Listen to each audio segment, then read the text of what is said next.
Pathan film release हो रही है, उसको लेकर क्या कहेंगे? भारत माता की जय।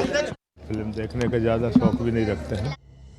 कुछ इस तरह पठान फिल्म की रिलीज पर बीजेपी नेताओं ने प्रतिक्रियाएं दी। राष्ट्रीय कार्यकारिणी की बैठक के बाद जो संदेश बीजेपी नेताओं को मिला, उससे अब साफ है कि बीजेपी बड़े मुद्दों पर ही फोकस करेगी। बीजेपी अब उन विषयों पर चर्चा करने से बचेगी जो हल्के हों या जिनसे वोट का कोई लेना देना ना हो। यानी बीजेपी सरकार के कार्यों से जुड़े मुद्दों पर बात करेगी, जो 2024 के लिहाज से तो अहम होंगे ही, साथ ही 2023 के चुनाव पर भी असर डालेंगे। पठान फिल्म को लेकर आए बीजेपी नेताओं के बयान से इसका अंदाजा लग भी रहा है।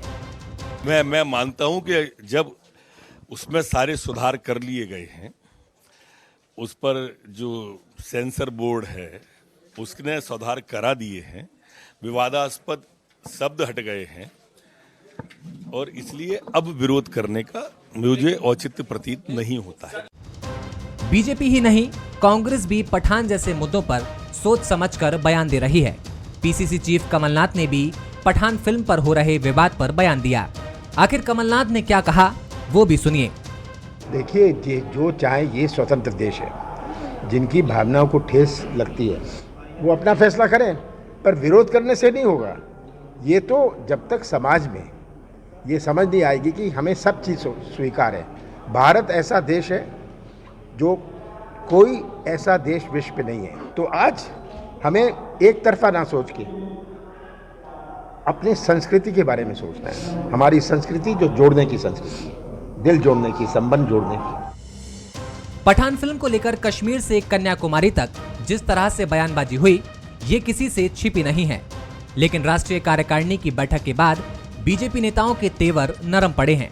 इसकी वजह भी है क्योंकि इस तरह के विरोध से फिल्म व्यापार पर तो असर पड़ ही रहा था, साथ ही ओटीटी और साउथ मूवी से टक्कर ले रहे बॉलीवुड के खिलाफ बॉयकॉट जैसी आवाजों को भी दम मिल रहा था। खैर, अब राष्ट्रीय स्तर पर बीजेपी ने पठान जैसे मुद्दे पर लाइन तो क्लियर कर दी है, जिसका असर भी दिखने लगा है।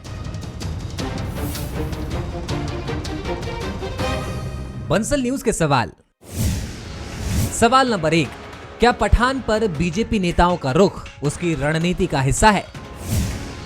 सवाल नंबर 2, क्या बीजेपी सिर्फ उन मुद्दों पर फोकस करेगी जो सीधे जनता से जुड़ते हैं?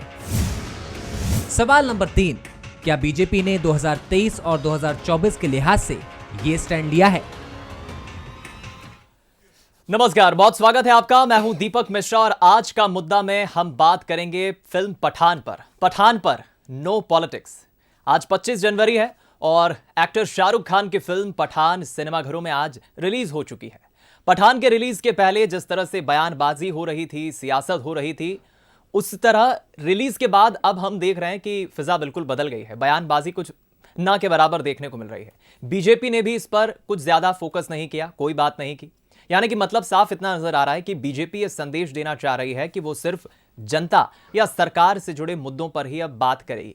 तो चर्चा करेंगे आज इसी विषय पर, पठान पर नो पॉलिटिक्स। मिलिए पैनल में शामिल हमारे उन मेहमानों से जो हमारे साथ चर्चा में जुड़ रहे हैं। डॉक्टर हितेश वाजपेयी, प्रवक्ता हैं बीजेपी के, प्रखर वक्ता, बहुत स्वागत है सर आपका। धन्यवाद। मिथुन अहिरवार जी जुड़ रहे हैं, कांग्रेस के प्रवक्ता, बहुत स्वागत है मिथुन जी। और वरिष्ठ पत्रकार विश्लेषक के तौर पर हमारे साथ संदीप पौराणिक जी जुड़ रहे हैं।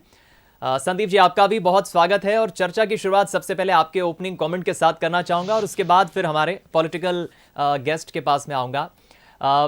आप भी ये बात बखूबी जानते हैं, ये कहा भी जाता है कि फिल्म मेकर्स की एक रणनीति होती है, कई दफा वो अपना काम कर गए। कंट्रोवर्सी मिली, फिल्म को लेकर बवाल हुआ, विरोध हुआ, समर्थन में भी लोग आए, बयानबाजी हुई, राजनीति हुई, लेकिन आज मिला जुला असर। कई जगह पर फिल्म को लेकर उत्साह देखने को मिला, ढोल धमाके के साथ लोग फिल्म देखने पहुंचे, तो कई जगह पुतले जलाए गए, विरोध हुआ।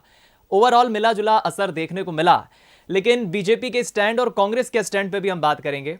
जो कुछ आज दिन भर हमने घटनाक्रम देखा, क्या कहेंगे? फिल्म ने तो अपना काम कर दिया, कंट्रोवर्सी ले ली फिल्म ने, लेकिन बीजेपी का स्टैंड इस पर क्या कहेंगे? देखिए दीपक जी, रुपहले पर्दे की चीजों का आम आदमी की जिंदगी पर असर होता है। स्वाभाविक सी बात है, पठान फिल्म आई, राजनीतिक बयानबाजी शुरू हुई और राजनीतिक दलों ने अपना स्टैंड लिया। जहां तक बीजेपी की बात है, क्या आप कल्पना कर सकते हैं कि प्रधानमंत्री नरेंद्र मोदी कोई बात कहें, जेपी नड्डा जी कोई बात कहें, अमित शाह कोई बात करें और बीजेपी के नेता उस लाइन पर ना चलें? जब कार्य समिति की बैठक में एक निर्देश दिए गए हैं कि इस तरह के बयानों से हमें बचना है, तो बचेगी पार्टी। स्वाभाविक सी बात है, या जो हम लोगों तक खबरें आती हैं, जो हम देखते हैं, फिल्म लोग को लेकर दिए जाने वाले बयान से आपको राजनीतिक लाभ तो नहीं होता है। हाँ, कुछ क्षण के लिए कार्यकर्ता उत्साहित हो जाता है, नेता बयान देते हैं, टॉकीज के सामने प्रदर्शन होता है, पोस्टर फाड़ दिए जाते हैं, इसके आगे कुछ नहीं होता, कुछ समय के लिए होता है। बीजेपी ये जानती है कि अगर चुनाव जीतना है तो हमें हितग्राही की बात करनी पड़ेगी, लाभार्थी की बात करनी पड़ेगी, सरकार की योजनाओं की बात करनी पड़ेगी, संगठन को मजबूत करना पड़ेगा। चुनाव का वर्ष है मध्य प्रदेश में, और 1 साल बाद चुनाव है केंद्र में, लोकसभा के चुनाव। लिहाजा राजनीतिक दल के तौर पर बीजेपी ऐसा कोई स्टैंड नहीं लेगी जिससे वो सबको साथ लेके चलने की बात कर रही है और बिखराव आए। यही कारण है कि पठान को लेके किसी तरह का विरोध प्रदर्शन नहीं आया, और बीजेपी के नेता अब बयान देने से बच रहे हैं। जहां तक कांग्रेस की बात है, तो कांग्रेस में कमलनाथ ने जो बात कही है उससे मैं सहमत हूं कि अगर आपका विरोध है या आपको उस पर आपत्ति है तो समाज को जगाइए। आने वाले समय में और देखिए क्या क्या होता है। अभी तो पठान पे नो कमेंट्स हो गया है, आने वाले दिनों में और भी चीजों पे भी नो कमेंट्स होगा। बिल्कुल ठीक कहा आपने संदीप जी। लौटूंगा आपके पास, इसी चर्चा के अंश को मैं आगे लेकर चलूंगा, लेकिन कमलनाथ का भी बयान मैंने देखा और सुना, काफी बैलेंस संतुलित बयान वो दे रहे हैं। ऐसी कोई कंट्रोवर्सी खड़ी हो या कमलनाथ को लेकर बीजेपी निशाना साधे, उन्होंने वो मौका नहीं दिया बीजेपी को। बहरहाल डॉक्टर हितेश सर, आपसे समझना चाहेंगे, 2 मायने हैं। या तो हम इस पर हम चर्चा कर रहे हैं कि बीजेपी का जो बदला है, कार्य समिति में जो संदेश हाईकमान की तरफ से मिला है, क्या ये उसी का असर है कि बीजेपी अब मुद्दों पर फोकस करेगी, छोटे मुद्दों पर चर्चा नहीं करेगी? या दूसरी तरफ हम गृह मंत्री का भी बयान सुन रहे हैं, वो स्पष्ट कह रहे हैं कि साहब सेंसर बोर्ड ने जो शिकायत थी उसे ठीक कर लिया है, तो अब ज्यादा कुछ बचा नहीं है इसमें कहने को। देखिए, मेरे ख्याल से ये लाइन पर्याप्त है। जब हमको या हमारे स्कूल ऑफ थॉट को ये लगा कि भाई ये लाइन नहीं होना चाहिए, ये कहीं ना कहीं हमारी धार्मिक भावनाओं या हमारी धार्मिक भावनाओं के एक सेक्शन को भी कहीं हिट करती है, उनको ये इंगित करती है कि भाई ये डेरोगेटरी है, तो ठीक है, दर्शकों का भी अपना मत होता है, और दर्शकों में जो हिंदूवादी दर्शक हैं उनका भी अपना अभिमत है। उसको रिप्रेजेंट किया गया। रिप्रेजेंट करने के बाद मैं समझता हूँ कि बहुत त्वरित तरीके से, और केवल जो तथाकथित टीज़र था उसको देखकर ही राष्ट्रीय जो फिल्म प्रमाणीकरण बोर्ड है उसने निर्णय लिया। और हम तो फिल्म निर्माताओं का भी धन्यवाद करेंगे कि उन्होंने लोगों की इस भावनाओं को स्पेस दी, और स्पेस देने के पश्चात भले ही उनका इंटेंशन कुछ भी रहा हो, लेकिन यदि वो अनइंटेंशनली भी किसी को कहीं अच्छा नहीं लगा तो उन्होंने रिपील किया।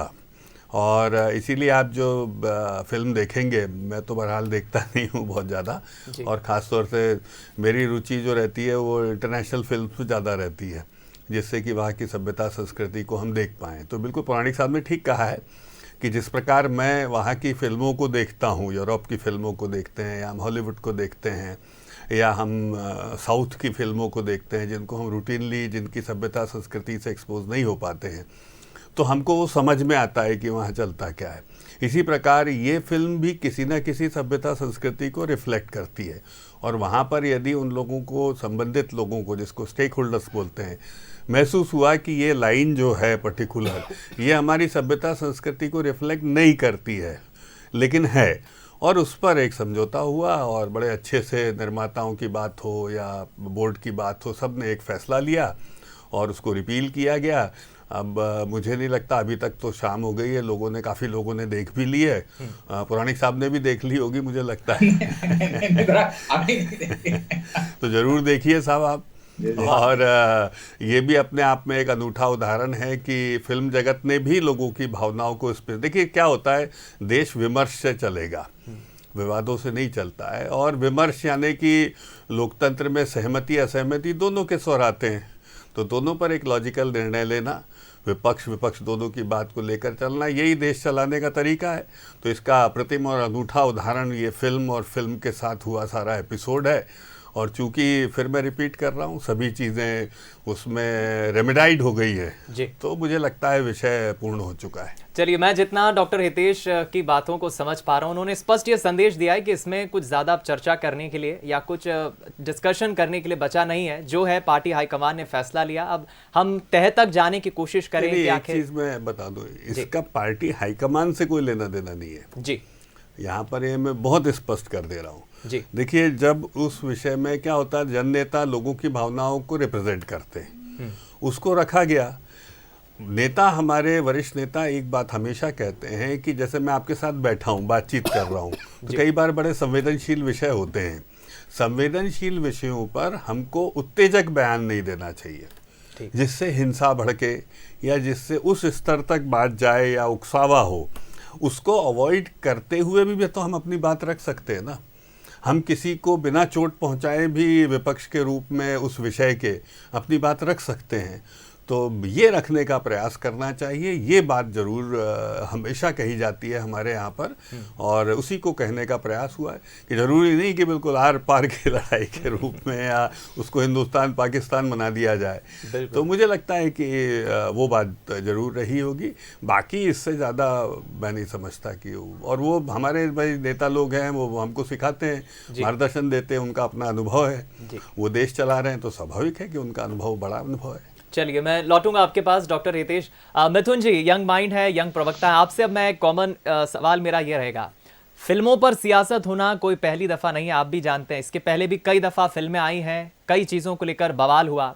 लेकिन पॉलिटिकल माइलेज के लिहाज से मैं बात करूं, कांग्रेस के लिहाज से या बीजेपी को लेकर भी आप जो मत रखते हो, कई दफ़ा समाज का एक पक्ष सामने निकल कर आता है कि साहब एक ही धर्म को क्यों टारगेट किया जा रहा है। एक पक्ष समाज का वो आता है कि आखिर एक ही एक्टर की फिल्मों का बहिष्कार क्यों किया जा रहा है। समाज से अलग अलग तबके के लोग बाहर आते हैं, फिर वो छोटी छोटी इकाइयों के तौर पर विरोध करते हैं, सभी के मत अलग अलग होते हैं। लेकिन पॉलिटिकल माइलेज लेने की कई दफ़ा हम देखते हैं ऐसे मसलों पर भी कोशिश होती है। आपके कांग्रेस शासित राज्यों की हम बात करें अतीत में या पार्टी के भी बात करें, मत रहा है और उस पर फैसला भी आप लोगों ने बयानबाजी के जरिए बताया है। आप क्या मत रखते हैं इस पूरे मसले पर? देखिए, मेरा मानना है कि अभी जो वाजपेयी साहब ने बात की कि वो इंटरनेशनल फिल्म्स देखना पसंद करते हैं, तो जब भी आप इंटरनेशनल फिल्म्स देखेंगे तो वो देखेंगे कि यदि वो धर्म से जुड़ी हुई फिल्म है तो वहाँ के धर्म में जो ज़्यादातर लोग जिस धर्म को फॉलो करते हैं, जैसे आप देखेंगे जो हॉलीवुड फिल्में जनरली वो चर्च के आसपास बनाई जाती हैं और उनमें अगर हॉरर यॉनर भी है तो उसमें चर्च से रिलेटेड चीज़ें दिखाई जाती हैं। तो जब हिंदुस्तान में फिल्म बनती है तो हिंदुस्तान का जो बहुसंख्यक वर्ग है उसके धर्म को सामने रख करके बनती है। ये एक मानी हुई प्रथा है कि आप ज़्यादातर लोगों के लिए फिल्म बनाते हैं। लेकिन कांग्रेस पार्टी ने हमेशा इस बात को लेकर के अपना स्टैंड सामने रखा है कि एक तो जो कलाकार हैं उनको अभिव्यक्ति की आज़ादी होनी चाहिए, जो कि एब्सोल्यूट नहीं हो सकती। आप उसके ज़रिए किसी को गाली नहीं दे सकते, उसके ज़रिए आप किसी को बुरा महसूस नहीं करवा सकते। दूसरी बात, स्टैंडर्ड्स एक होने चाहिए, आपके मानक एक होने चाहिए। एक एडवर्टिजमेंट चलता है बोलो जुबा केसरी, उसमें शाहरुख खान साहब तो हैं, उसमें अक्षय कुमार जी भी हैं और उसमें अजय देवगन साहब भी हैं। पहले विवाद ये आया कि साहब वो आदि पुरुष में भगवान ने अलग तरीके के कपड़े पहने, ये नहीं पहने जा सकते। अक्षय कुमार जी श्री कृष्ण का रोल करके ओ माय गॉड में कोट पहन सकते हैं। अजय देवगन जी अभी उनकी एक फिल्म आई थी, वो चंद्रगुप्त का रोल कर रहे हैं, उन्होंने चश्मा पहना है, कोट पहना है और हनुमान जी से वो फ़ोन पर बातें करते हैं। तो ये भी एक तरीका हो सकता है लोगों का बॉयकॉट करने का, जिन अक्षय कुमार साहब की बात हो रही है। और पठान के मामले में जो कंट्रोवर्सी थी कि आपने भगवा रंग के वस्त्र पहन लीजिए और आपने बिकनी पहन ली, हरे राम हरे कृष्णा हरे राम, ये अक्षय कुमार साहब का गाना है, उसी कलर की बिकनी पहनी हुई है। उन विदेशी महिलाओं ने जो आधे वस्त्र पहने हुए उस पर लिखा है ओम नमः शिवाय। लेकिन क्योंकि अक्षय कुमार जी एक आइडियोलॉजी को रिप्रेजेंट करते हैं, मोदी जी से वो आसान प्रश्न पूछ लेते हैं, भारतीय जनता पार्टी की आइडियोलॉजी का कभी उन्होंने विरोध नहीं किया, इस कारण उनको सौखून माफ है। हमारा मानना है स्टैंडर्ड्स अलग अलग नहीं होने चाहिए।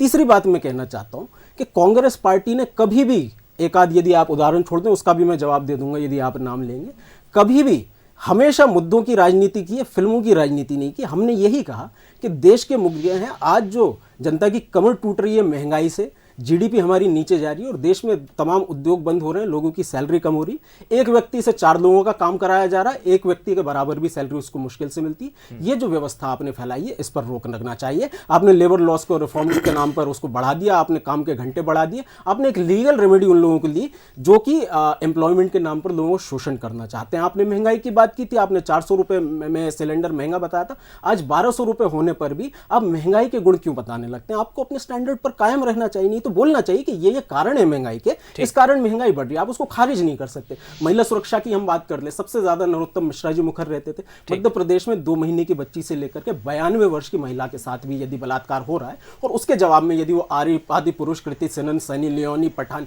ये सब जवाब देते हैं, तो मध्य प्रदेश के नागरिक के तौर पर ये मेरे अधिकारों का हनन है कि मुझे वो इन्फॉर्मेशन नहीं मिल रही। मुझे यानी मिथुन जी आप क्या पार्टी पर, बीजेपी पर पठान के बहाने ये निशाना साध रहे हैं कि डबल स्टैंडर्ड है पार्टी का, या सिर्फ इस मसले पर कि पार्टी का रुख अचानक बदला है तो आप निशाना साध? देखिए, एक पूरी सीरीज है, कभी सली लियोनी, कभी श्वेता तिवारी, कभी आदि पुरुष, कभी पठान, यही मुद्दे क्या जनता के विषय के रह गए? जनता के विषय है महंगाई, बेरोजगारी, महिला सुरक्षा, एचडीआई डेवलपमेंट इंडेक्स, इन सारे मुद्दों पर बात होनी चाहिए। कांग्रेस पार्टी हमेशा इन जवाब मुद्दों ले पर लेता हूं विपक्ष को या हमारे पक्ष के बाहर जो लोग हैं उनको लाती है। ठीक, डॉक्टर हितेश क्या कहेंगे सर?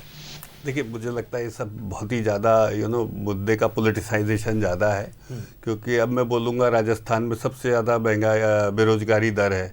क्या कर लिया भैया, एक आध उदाहरण बता दो आप। देश की सबसे ज़्यादा जो महंगा बेरोजगारी दर है वो राजस्थान में, सबसे महंगा पेट्रोल बिक रहा है, तो उस पर कोई जवाब नहीं आ सकता, क्योंकि भाई आप भी कोई रोल मॉडल राजस्थान में। उसके बाद यदि उसके बाद भी आप बोलना चाहोगे तो आप बोलते रहो। साहब जैकलिन को लेके आप इंदौर जा रहे थे, हम तो नहीं जा रहे थे, उसकी कमर में हाथ डाल के, तो वो आपको ठीक लगता है। रेप कैपिटल के रूप में, रेप स्टेट के रूप में यदि राजस्थान में महिलाओं के साथ सबसे ज़्यादा अपराध हो रहे हैं तो वहाँ वो आपको शिष्टाचार लगता है, शिष्टाचार लगता है आपको राजस्थान में यदि सबसे ज़्यादा अपराध होते हैं। फिर मुख्यमंत्री 15 महीने के लिए धोखे से कमलनाथ जी थे, उनके घर से 2 किलोमीटर के दूर 6 साल की बच्ची के साथ बलात्कार हुआ। आपको भी याद होगी सर वो घटना, दीपक जी को। अब आप सुन नहीं पाओगे ना, यही तो दिक्कत है आपकी। मैं तो सीधी, जैसे आपने पेला ना, ऐसे मैं घटनाएं बता रहा हूँ बस, है ना। तो वहीं पर हुआ सरला मिश्रा का जो कांड हुआ पूरा, आपकी कार्यकर्ता थी, आपकी कार्यकर्ता को जलाकर मार दिया गया, आपके ही मुख्यमंत्री थे दिग्विजय सिंह जी, और पूरा आप देख लीजिए कितना बड़ा एपिसोड रहा, तो उसके ऊपर आप भी स्टैंड नहीं ले पाए। तो ये तू में उलझने का कोई मतलब नहीं। हमने एक स्टैंड लिया, जहाँ तक दीपक जी का आज का विषय है पठान को लेकर, हमने उस स्टैंड के बाद एक रेक्टिफिकेशन हुआ। भाई आप भी लीजिए, आपको किसने रोका है? आप हमारी तरफ रास्ता क्यों देखते हैं कि भाई हिंदू मान्यताओं के लिए केवल भाजपा ही स्टैंड क्यों लेगी? ऐसा क्यों रास्ता देखते हैं? तो हमने लिया, राम मंदिर को लेके हमने स्टैंड लिया, हमारे यहाँ के बच्चे मारे गए, कार सेवाएं की, और बहुत लोगों ने उसमें भाग लिया, अपना बहुत कुछ खोया, और उसके बाद आज राम मंदिर। आप कहते रहिए कि साहब हम भी हैं, कोई मानेगा थोड़े ना।